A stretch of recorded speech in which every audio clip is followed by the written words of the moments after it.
think this is a really important time for private competition enforcement. The European Antitrust Damages Directive was adopted in November, and we'll see that being implemented around Europe over the next year or two.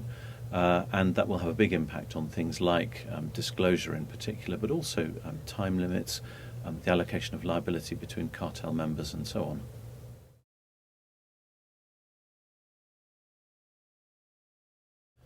I think these changes are going to have quite an important impact on businesses.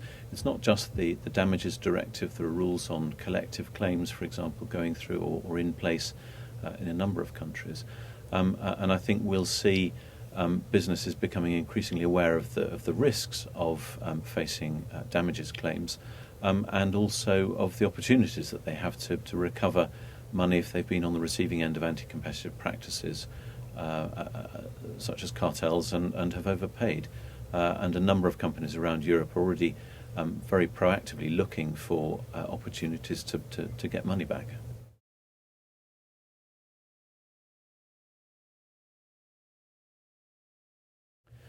I think this is an important time, not just in terms of the legislation going through, but also case law. One of the cases I'm particularly looking out for is the judgment in the Evonik Degussa case of the European Court of Justice, which will look very closely at the interaction between the competition rules and the jurisdiction rules, so which courts have jurisdiction to hear these claims. And this is a really critical issue in practice.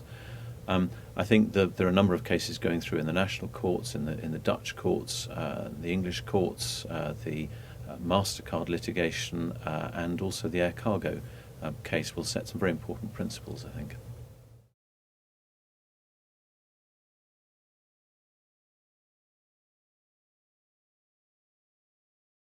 The European Commission has a bit of a mixed view of competition enforcement. On the one hand, they're very keen to promote it because it encourages deterrence, but they also want to make sure that it doesn't get in the way of their own public enforcement, and in particular their cartel leniency programme.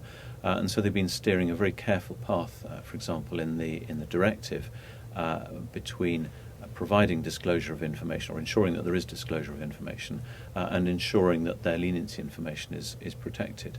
But they're getting very comfortable with the idea that private damages claimants should see some of the information subject to appropriate confidentiality rings and so on.